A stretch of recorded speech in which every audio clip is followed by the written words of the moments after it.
Hello everyone, I am Rohit Chavda and we are studying a database management system. In this lecture, we are studying different topics of database system. The first topic is database system architecture. Any organization that requires accurate and reliable data for effective decision making.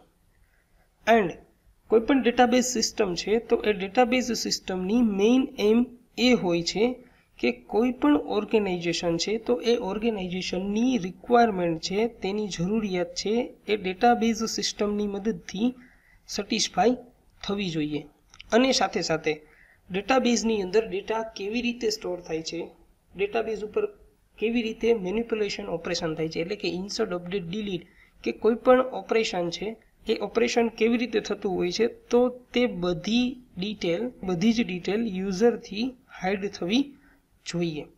There are two types of architectures.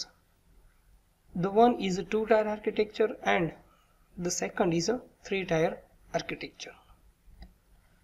Two-tier architecture ની અંદર basically two components હોય છે, એક client અને second છે server. Client is a combination of user and application where the server is a consist of physical database or you can say કે server ની અંદર actual database છે એ સ્ટોર હોય છે. Two tier architecture ની અંદર client ની request એટલે કે user ની request SQL statement કે કોઈ application program ની મદદથી communication network ની મદદથી physical database સુધી પહોંચે છે. એટલે કે ટુ ટાયર આર્કિટેક્ચરની અંદર ક્લાયન્ટ છે એ ફિઝિકલ ડેટાબેઝ સાથે ડાયરેક્ટલી કનેક્ટેડ હોય છે થ્રુ ધ કોમ્યુનિકેશન નેટવર્ક. સૌથી પહેલાં યુઝર જે રિક્વેસ્ટ કરશે એ રિક્વેસ્ટ કોઈ એપ્લિકેશન પ્રોગ્રામ કે SQL સ્ટેટમેન્ટની મદદથી સર્વર સુધી પહોંચશે અને સર્વર એ રિક્વેસ્ટને રિસીવ કરી અને ક્વેરી અથવા રિક્વેસ્ટ પ્રમાણે તેનો રિસ્પોન્સ છે એ ફરી પાછો ક્લાયન્ટને આપશે. Okay, next is a three tier architecture. જે પ્રમાણે નામ છે એ પ્રમાણે આપણે સમજીએ તો થ્રી ટાયર મીન્સ કે ત્રણ લેવલ છે. ક્લાયન્ટ લેવલ, કોમ્યુનિકેશન નેટવર્ક એટલે કે એપ્લિકેશન સર્વર અને બેઝ સર્વર. ક્લાયન્ટ છે એ યુઝર અને એપ્લિકેશનનું બનેલું હોય છે, જ્યારે ક્લાયન્ટની રિક્વેસ્ટ સૌથી પહેલાં એપ્લિકેશન સર્વર પાસે આવશે. એપ્લિકેશન સર્વર છે એ રિક્વેસ્ટ ફિઝિકલ ડેટાબેઝને કેરી ફોરવર્ડ કરશે. ફિઝિકલ ડેટાબેઝ ક્વેરી મુજબ કે રિક્વેસ્ટ પ્રમાણે ક્વેરીનું એક્ઝિક્યુશન કરશે અને જે રિસ્પોન્સ આપવાનો હશે એ રિસ્પોન્સ સૌથી પહેલાં મળશે એપ્લિકેશન સર્વરને અને એપ્લિકેશન સર્વર એ રિસ્પોન્સ ફરી પાછો આપી દેશે ક્લાયન્ટને. એટલે કે થ્રી ટાયર આર્કિટેક્ચરની અંદર થ્રી ટાયર છે, થ્રી લેવલ છે, ક્લાયન્ટ, એપ્લિકેશન સર્વર અને ફિઝિકલ ડેટાબેઝ. જ્યારે ટુ ટાયર આર્કિટેક્ચરની અંદર બે લેવલ હોય છે, ક્લાયન્ટ અને સર્વર. ક્લાયન્ટની રિક્વેસ્ટ સૌથી પહેલાં એપ્લિકેશન સર્વર પાસે આવશે. એપ્લિકેશન સર્વર છે ફિઝિકલ ડેટાબેઝ કે એકચ્યુઅલ ડેટાબેઝને એ રિક્વેસ્ટ કેરી ફોરવર્ડ કરશે. ફિઝિકલ ડેટાબેઝ રિસ્પોન્સ આપશે તો એ રિસ્પોન્સ સૌથી પહેલાં જશે એપ્લિકેશન સર્વર પાસે અને એપ્લિકેશન સર્વર એ રિસ્પોન્સ છે એ ક્લાયન્ટને આપી દેશે. થ્રી ટાયર આર્કિટેક્ચરની અંદર ક્લાયન્ટ ડાયરેક્ટલી ફિઝિકલ ડેટાબેઝ સાથે કનેક્ટેડ હશે નહીં. And the next topic is ANSI Spark database system architecture. સૌથી પહેલાં એ સમજીએ what is ANSI Spark. ANSI means American National Standard Institute, where the SPARC means Standard Planning and Requirement Committee. ANSI Spark level is also known as a three-level or a three-tier architecture or three-tier database system architecture. Basically, ANSI Spark architecture, the first level is internal level, second level is conceptual level, and the third level is external level.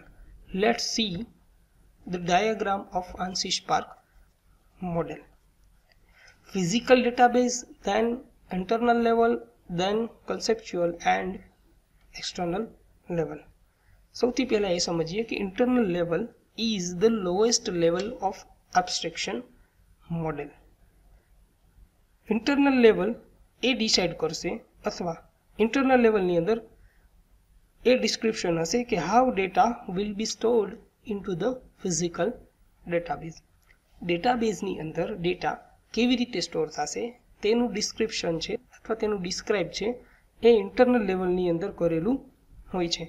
Internal level storage space allocation માટે, record description four storage અને what is the size of data. Internal level that is concerned with the following activities. The first activity is that storage space allocation for data. Second is the record description for storage. And the third is size of data. એટલે કે ડેટાબેઝની size શું છે, data માટે કેવડી storage space allocate કરવી પડશે અને રેકોર્ડનું description સ્ટોરેજની અંદર store જે કરીએ છીએ તે દરેકે દરેક ડિસ્ક્રિપ્શન છે એ ઇન્ટરનલ લેવલની અંદર ડિસ્ક્રાઇબ થયેલું હોય છે. And the next higher level is conceptual level. Conceptual લેવલની અંદર what data is to be stored in the database. Conceptual લેવલની અંદર કયો ડેટા ડેટાબેઝની અંદર સ્ટોર થશે બધું જ ડિસ્ક્રિપ્શન છે કરેલું હોય છે. અને સાથે સાથે ડેટાબેઝની અંદર જે ડેટા સ્ટોર છે તો એ ડેટા વચ્ચે શું રિલેશનશિપ એસ્ટાબ્લિશ થયેલી છે, each and every details that describes in the conceptual level. Programmers and database administrator are work at this level. Means કે પ્રોગ્રામર્સ છે જે ડેટાબેઝને ડેવલપ કરે છે, ડેટાબેઝનું ડિઝાઇનિંગ કરે છે અને ડેટાબેઝ એડમિનિસ્ટ્રેટર જે છે એ બંને કન્સેપ્ચ્યુઅલ લેવલ ઉપર વર્ક કરતા હોય છે. And the conceptual level that concerned with the following activities. The first is all entities, attributes and their relationships. Database ઉપરનો કન્સ્ટ્રેન્ટ અને ડેટાબેઝની અંદર જે ડેટા સ્ટોર થયેલો છે એ ડેટાને કન્સિસ્ટન્ટ સ્ટેટમાં મળવો જોઈએ, ડેટાની ઇન્ટિગ્રિટી જળવાવી જોઈએ અને ડેટાની સિક્યુરિટી પણ મેન્ટેન થવી જોઈએ. એ દરેકે દરેક એક્ટિવિટી છે which is concerned with the conceptual level. And the next higher level is external level, and that is also known as a user level, or you can say it is also known as a view level. These level that describes the which data is relevant to user. means કે database data છે એ કયા user સાથે concern છે which is describes in this level. In external level, the different views may created for the different user. એટલે કે user જે પ્રમાણેની request કરશે, જેટલા યુઝર કનેક્ટેડ છે તો દરેકે દરેક યુઝરને અલગ અલગ વ્યૂ આપવાની રિસ્પોન્સિબિલિટી છે એ એક્સટર્નલ લેવલની હોય છે. Next topic is advantages of 3 tier architecture. એટલે કે 3 ટાયર આર્કિટેક્ચર જે છે તો એ 3 ટાયર આર્કિટેક્ચરનો શું એડવાન્ટેજ છે. સૌથી પહેલો એડવાન્ટેજ સેમ ડેટા છે એ 3 ટાયર આર્કિટેક્ચરની અંદર એક્સેસ થાય છે. જે દરેકે દરેક ડેટા છે જે સેમ ડેટા છે એ 3 ટાયર આર્કિટેક્ચરની અંદર એક્સેસ થાય છે.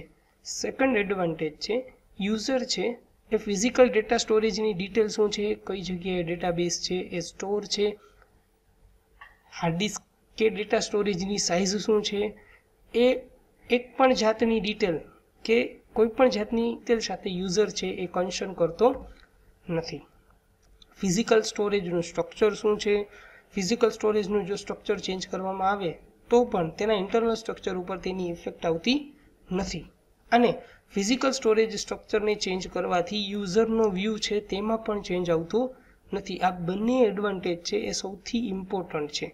કેમ કે જો ફિઝિકલ સ્ટ્રક્ચર ચેન્જ કરીએ તો ફિઝિકલ સ્ટ્રક્ચરના ચેન્જ કરવાથી ડેટાબેઝના સ્ટ્રક્ચરમાં ઇન્ટરનલ સ્ટ્રક્ચરમાં પણ કાંઈ ચેન્જ થવો જોઈએ નહીં.